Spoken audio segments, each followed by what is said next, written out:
Hello student, मैं मनोज जोगी एक बार फिर से आप सभी विद्यार्थियों का आदर्श एजुकेशन ग्रुप ऐप पर स्वागत करता हूं। आदर्श एजुकेशन ग्रुप ऐप के अंतर्गत आप सभी विद्यार्थियों को सरफेस कलर इंस्टीट्यूट के द्वारा ऑनलाइन क्लासेस उपलब्ध कराई जा रही है। दोस्तों, इससे पहले वाले लेक्चर में हमने श्रेणी क्रम संयोजन के बारे में बात की। इस लेक्चर में हम बात करने वाले हैं समांतर क्रम संयोजन के बारे में। दोस्तों, श्रेणी क्रम संयोजन और समांतर क्रम संयोजन दोनों एक दूसरे के विपरीत होंगे। श्रेणी क्रम संयोजन का उद्देश्य क्या था? धारिता को घटाने का। समांतर क्रम संयोजन का क्या उद्देश्य होगा? इस प्रकार के संयोजन द्वारा धारिता को बढ़ाया जाता है। मतलब अपन को अगर किसी की धारिता बढ़ानी हो तो हम समांतर क्रम संयोजन का यूज करेंगे, और अगर हमें धारिता को घटाना हो तो हम श्रेणी क्रम संयोजन का यूज करेंगे। ठीक है, तो आप दूसरा पॉइंट डालना, समांतर क्रम संयोजन। आप इसमें लिखना, इस प्रकार के संयोजन द्वारा धारिता को बढ़ाया जाता है। ठीक है, उसके बाद आप इस चित्र को नोट कीजिएगा। आप लोगों ने चित्र बना लिया होगा। जैसे आप लोग चित्र बना लो, उसके बाद मैं आप लोगों को चित्र के बारे में लिखवाने वाला हूं। ठीक है, तो मैं आप लोगों को चित्र के बारे में बोल रहा हूं, आप ध्यानपूर्वक सुना। चित्रानुसार C1, C2, C3, चित्रानुसार C1, C2, C3 धारिता के तीन संधारित्र समांतर क्रम में V वोल्ट की एक बैटरी से संयोजित किए गए हैं। जब बैटरी से स्मॉल q आवेश प्रवाहित होता है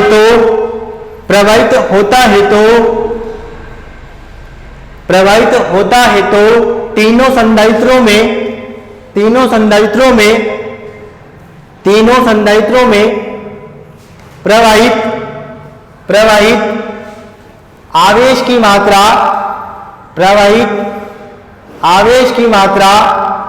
क्रमशः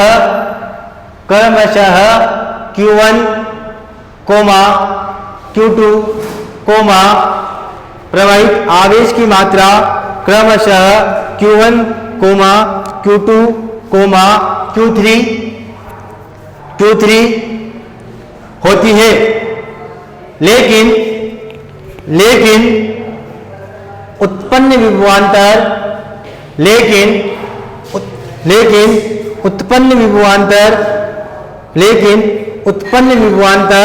एक समान होता है।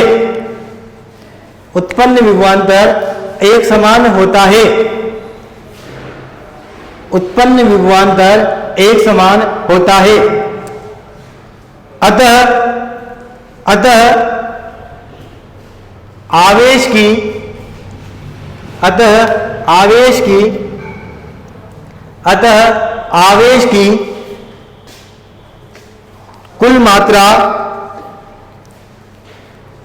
की कुल मात्रा तीनों संधारित्र के आवेशों के योग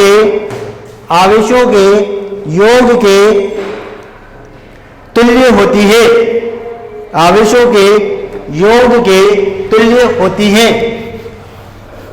अर्थात आप देखना, इसके बाद आप देखते हैं ना, अर्थात Q बराबर क्या होगा? Q बराबर होगा Q1 plus Q2 plus Q3, समीकरण नंबर 1। ठीक है, प्रथम संधारित्र C1 के लिए अपन बात करेंगे। C1 बराबर होगा Q/V, तो यहां आएगा Q1 आएगा, क्योंकि आवेश अलग अलग है, विभव एक जैसा है। अपन को Q1 का मान निकालना, तो Q1 बराबर आएगा C1V आएगा, समीकरण नंबर 2 आएगी। इसी प्रकार C2 है C3 के लिए। Q2 बराबर कितना होगा C2V, समीकरण नंबर 3 होगी, और Q3 बराबर कितना होगा C3V होगी, समीकरण नंबर 4 बनेगी। आप नोट कर लीजिएगा, Q1 का मान तो आएगा C1V, Q2 का मान आएगा C2V, और Q3 का मान आएगा आप लोगों के C3V।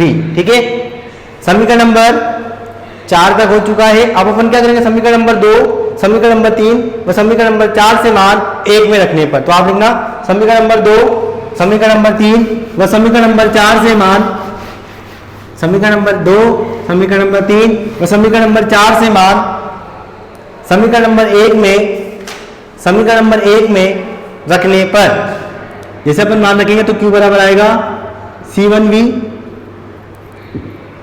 C2V plus C3V।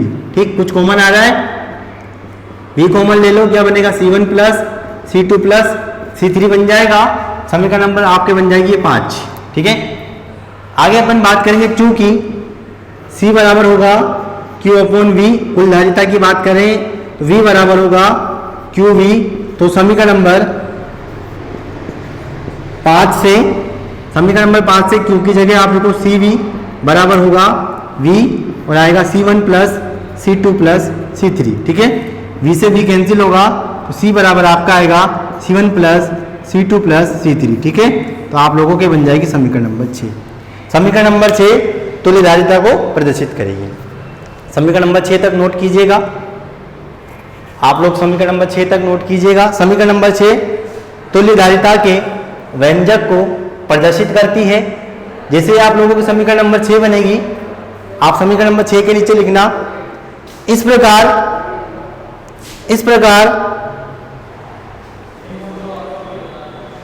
समांतर क्रम, इस प्रकार समांतर क्रम संयोजन में, इस प्रकार समांतर क्रम संयोजन में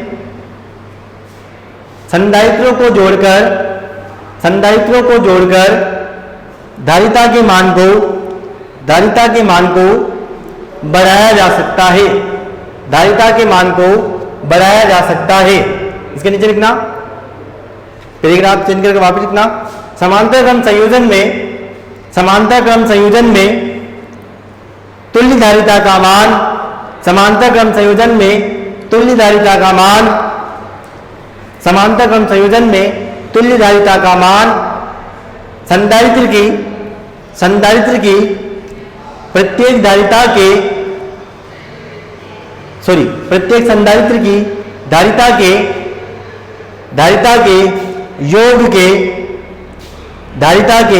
योग के बराबर होता है, धारिता के योग के बराबर होता है। ठीक है, उसके नीचे लिखना जैसे अपन श्रेणी क्रम में लिखा था सेम इसी प्रकार लिखना है। क्या लिखना है आप देखना, यदि स्मॉल